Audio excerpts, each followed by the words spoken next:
Hello dear students, once again I welcome you to in my YouTube channel विज्ञान हर घर बने पाठशाला।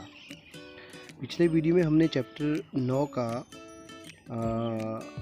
पढ़ा था मृदा के बारे में, मृदा के गुणों के बारे में, मृदा में कितना जल अवशोषित होता है, जल अवशोषित करने की क्षमता को क्या कहते हैं और मृदा में जल अवशोषण की क्षमता को हम कैसे माप सकते हैं। आज के वीडियो में हमने पढ़ना है मृदा और उसकी फसलों, यानी मृदा और फसलों के बीच में क्या आपस में लिंक है, ये कैसे एक दूसरे से जुड़े हुए हैं। ठीक है, ये हमने पढ़ना है आज की वीडियो में और इस चैप्टर को आज की वीडियो में हमने ख़त्म करना है। ठीक है, चलिए पढ़ते हैं। मृदा और फसलें। मृदा और फसलें मतलब मिट्टी, मैंने आपको बताया था 3 प्रकार की मिट्टी है, तो उनमें से कौन कौन सी फसलें किस किस मिट्टी में उगाई जाती हैं और किस मिट्टी में वो नहीं उगाई जा सकती, वो हमने पढ़ना है। देखिए, भारत के विभिन्न क्षेत्रों में भिन्न भिन्न प्रकार की मिट्टी पाई जाती है, आपको पता है ना। कुछ क्षेत्रों में तो मृणमय मिट्टी पाई जाती है मृदा, और कुछ क्षेत्रों में दुमटी मृदा पाई जाती है, और जबकि कुछ क्षेत्रों में बलुई मृदा पाई जाती है। ठीक है, सभी जगह तीनों मिट्टियाँ बड़ी कम पाई जाती हैं, ऐसा नहीं पाई जाती, कई जगह तीनों मिट्टियाँ भी पाई जाती हैं, पर अलग अलग क्षेत्र में अलग अलग प्रकार की मिट्टी पाई जाती है। अब हवा के द्वारा, बारिश के द्वारा, धूप के द्वारा, प्रकाश के द्वारा और नमी के द्वारा जो है, जल की कैपेसिटी के द्वारा जो है हमारी मिट्टी जो होती है प्रभावित होती रहती है। यानी वर्षा, हवा, ताप, प्रकाश और नमी के द्वारा मिट्टी प्रभावित होती है। ठीक है, ये प्रमुख क्या हैं, जलवायुवी घटक हैं, कारक हैं, जो मृदा के प्रोफाइल या मृदा परिच्छेदिका को प्रभावित करते हैं। ठीक है, मृदा की जो प्रोफाइल है, मृदा का जो स्ट्रक्चर है, मृदा की जो बनावट है, मृदा की जो परिच्छेदिका है, उसको जो घटक प्रभावित करते हैं वो है पवन, हवा, जलवायु के पवन, वर्षा, ताप, प्रकाश और नमी। ठीक है, ये मृदा की परिच्छेदिका को प्रभावित करते हैं और मृदा की जो संरचना होती है, जो बनावट होती है, उसमें परिवर्तन लाते हैं। अब ये जलवायु कारक तथा मृदा के मुख्य घटक जो है सम्मिलित होते हैं, ये विशेष क्षेत्रों में उगने वाली वनस्पति तथा फसलों के किस्मों का निर्धारण करते हैं। यही घटक जो है मृदा में उगने वाले पौधों की जो है किस्में, उनको निर्धारित करते हैं कि किस मृदा में कौन सी फसल उगनी है, कौन सी किस्म उगनी है। अब जो आपकी मृणमय मृदा है और दुमटी मृदा है, दोनों ही गेहूं के लिए और चनों के लिए क्या होती है, सर्वोत्तम होती है। यानी मृणमय मिट्टी और दुमटी मिट्टी में आप गेहूं तथा चने की फसलें आराम से उगा सकते हैं, बड़ी अच्छी तरह से उगा सकते हैं। ठीक है, ऐसी मिट्टी में जल धारण करने की क्षमता सबसे अधिक होती है, तो सबसे अच्छी जल धारण करने की क्षमता होती है आपकी दुमटी मिट्टी में। ये आपने नोट कर रखना, पहले प्रश्न आया था पिछले वीडियो में कि सबसे ज़्यादा जल धारण करने की क्षमता होती है मिट्टी में, मतलब अच्छी क्षमता होती है दुमटी मिट्टी में। अब धान के लिए जो है आपको पता है, मृत्तिका एवं जैव पदार्थों से समृद्ध तथा अच्छी जल धारण करने वाली क्षमता मिट्टी आदर्श होती है, यानी मृणमय मृदा जो होती है।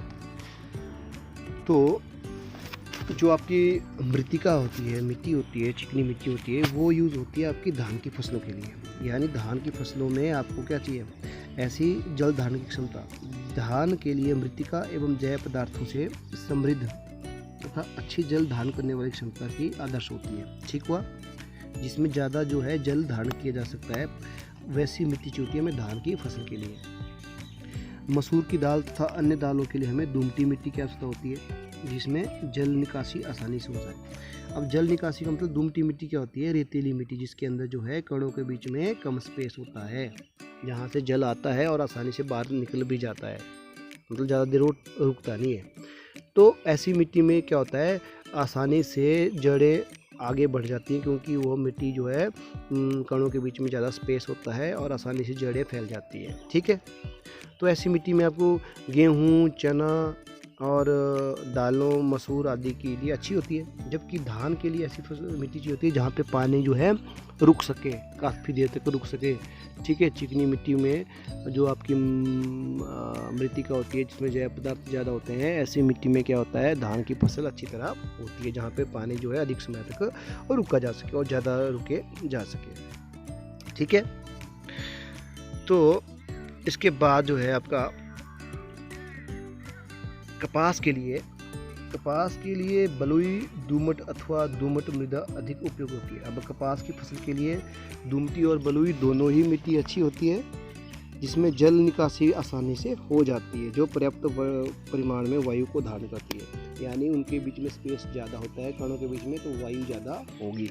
तो वायु ज़्यादा होगी तो क्या होगा, पौधों की जड़ों को अच्छा तरह से पौधे जो है फल फूलेंगे।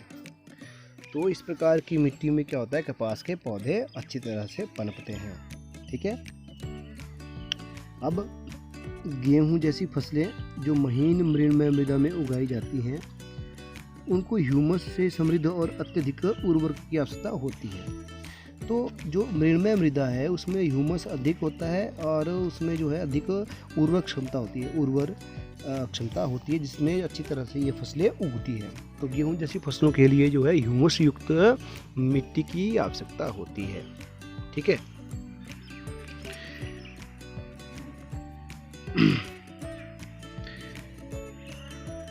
अब धान जब हम लगाते हैं, धान की मिट्टी जो है किस प्रकार की मृदा सबसे उपयोगी होगी, ये आपको मैंने बता दिया।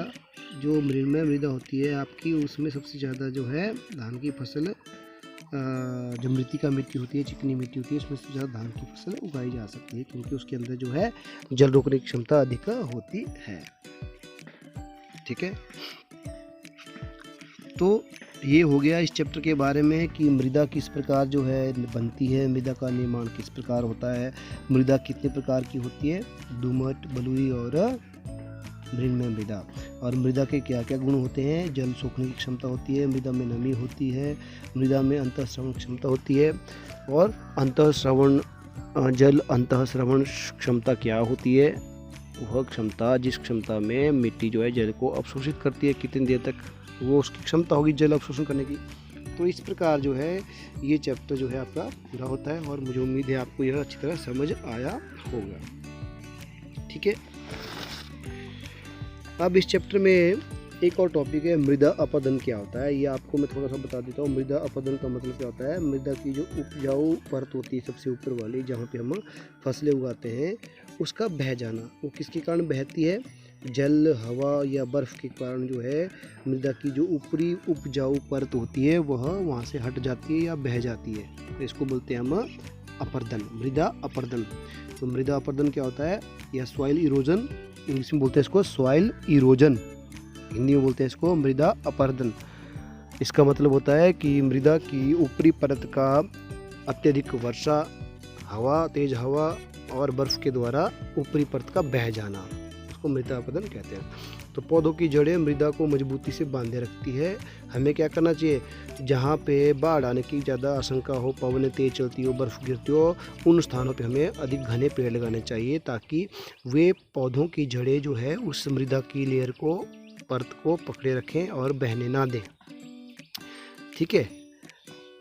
तो पादपों की जड़ें जब मृदा को मजबूती से बांधती हैं, तो पौधों की अनुपस्थिति या कम पौधे हो तो मृदा ढीली पड़ जाती है, और इससे यह पवन और प्रवाही जल के साथ बह जाती है। तो मृदा का अपरदन कहाँ ज़्यादा होता है, मरुस्थल में, बंजर भूमि में, जहाँ पे पेड़ नहीं होते वहाँ पे मृदा अपरदन बहुत ज़्यादा होता है।